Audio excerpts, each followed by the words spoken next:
多肉死亡的95%以上的原因都是因为浇水引起的，而有些人更严重，浇一盆死一盆，不但浪费感情，还浪费钱。多肉植物的浇水一直就是个历史遗留的世界性难题，加上耐旱植物、沙漠植物、浇多必死等标签误导，让很多人觉得多肉植物几乎是不需要浇水的。这里需要提前了解2点：浇水量与浇水频率。大家经常容易把这2点混为一种概念，浇水量是每次浇水的多少，而浇水频率则是浇水次数，几天或者1周浇水1次。浇水是非常复杂的一件事，以下众多因素都会对浇水有所影响：植物的大小、种类、当地气候环境、春夏秋冬哪个季节、土壤配比、花器材质与大小、空气流通环境，比如室内或室外。先抛开这些复杂因素，就像配土一样，整理出几个最基础的点，采用通用方式浇水，等自己对植物有了更多了解再细化。大家好，这里是花花世界的频道，花花干啥啥不行，养多肉第2名。今天详细给大家介绍一下多肉植物浇水，从植物大小、浇水频率、不同季节、土壤和花盆以及多肉种类5个方面全面介绍。特别是第3点里面的浇水频率，只要这个点掌握了，多肉浇水能做到浇不死了。但如果我们的目标不是浇不死，而是把多肉养得很好的话，那么就强烈建议你看完本期视频，一定让你有所收获。1、植物大小。植物的大小对浇水方式与浇水量都不同。小苗一般采用少量频繁的浇水方式，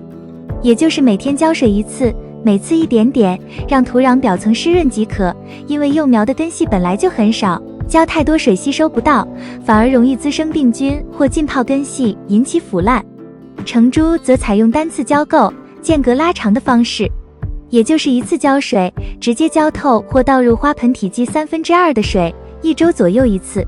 成株根系健壮，生长新的叶片或恢复状态都需要吸收水分，所以浇水量要增大，但同时又不能频繁浇水，容易引起浸泡腐烂现象。老桩一般采用1次浇透的方式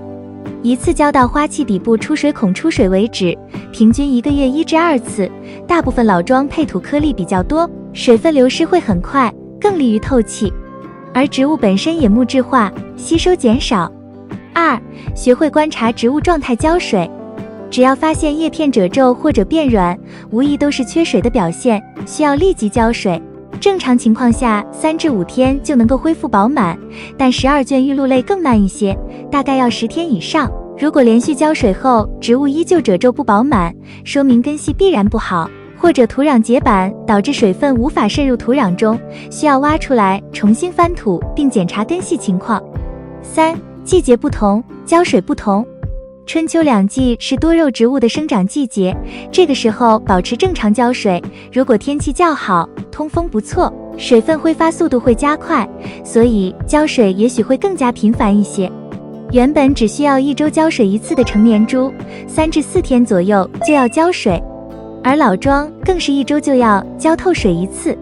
夏冬2季在高温和低温时，多肉植物都会进入休眠状态，根系只会保持微量，或者干脆就不吸收水分，这时浇水间隔需要拉长一些。特别是冬季低温时，正常1周浇水1次就要变成15至20天浇水1次。而夏季水分挥发速度更快，虽然多肉们也会休眠，但具体休眠时间不定，可以采取频繁少量的浇水方式，将原本1周1次浇透变成1周少量浇水，大概1/3左右就可以了。当然，这里说的所有频率都是建立在多肉缺水、需要浇水时才能使用的方法。如果本身就缺水，还一味按照这个频率浇水的话，就会把多肉植物浇死。这个也是很多花友最常犯的错误，也是浇水的最大误区。4、土壤与花器的影响。土壤中如果颗粒多一些，透水性会更好，土壤会干得很快，需要频繁浇水。而土壤中松软的泥炭土比例较高，则具有更好的保水性，浇水间隔时间需要拉长一些。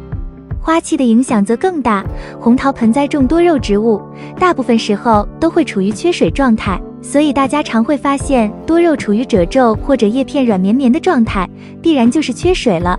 而使用陶瓷或者塑料花盆栽培会发现，多肉们经常是圆滚滚肥厚的，花盆保水性太好，浇水过多容易腐烂。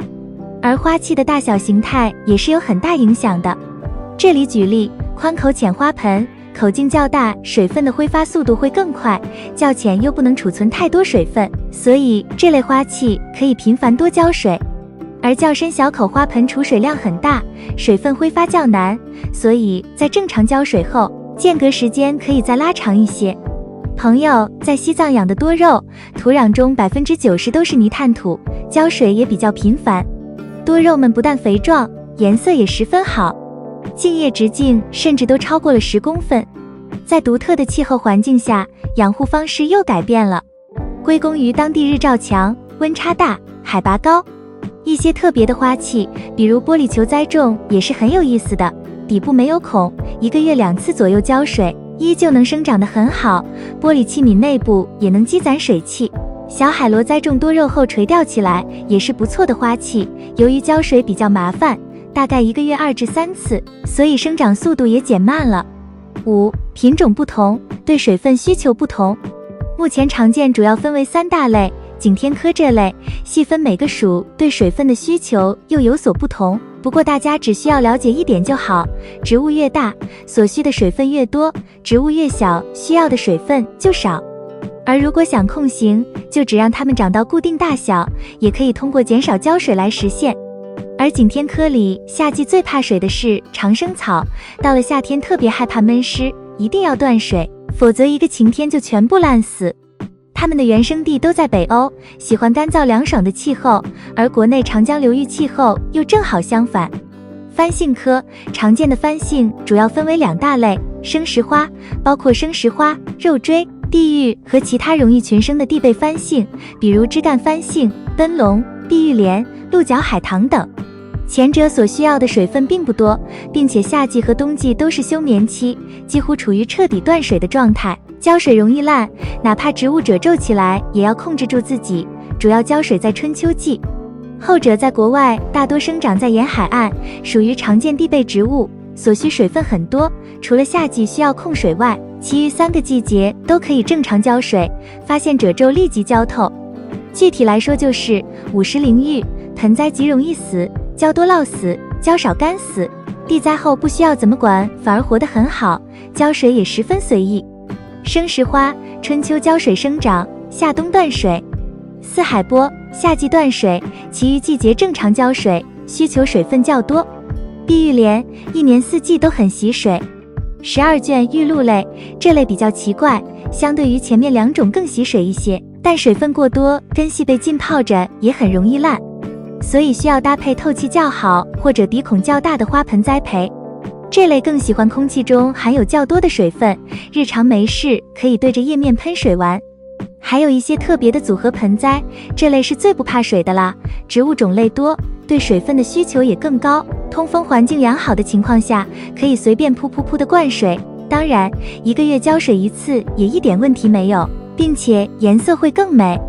偶尔死掉1颗2颗，空出来的空间也会迅速被其他品种长满。地栽景观类多肉的生长对水分需求很多，不过由于地里会长期储存水分，所以并不需要浇水太多，1个月1次浇透就可以了。平时可以根据多肉们的状态来分析是否需要浇水。用水苔制作的景观栽种初期是需要很多水分的，大概1周就要浸泡1次，保持植物的正常生长。只是浇水的话，水苔是吸不进去的，半年后水苔结板，多肉也适应了这种干燥的环境，可以调整为1个月浸泡1次。花环、鸟笼等都可以采用这种浇水方式。浇水真的是10年功，养活多肉植物并不难，养好则一定需要主人的精心照料才行。这其中也有不少乐趣，大家自己慢慢去体验吧。以上就是今天介绍的多肉浇水的内容，是否对你有所帮助呢？如果有其他意见，欢迎评论区交流。有任何养护问题，可以给花花留言，花花都会一一回复。感谢观看，不要忘记点赞、关注并转发。我们下期见。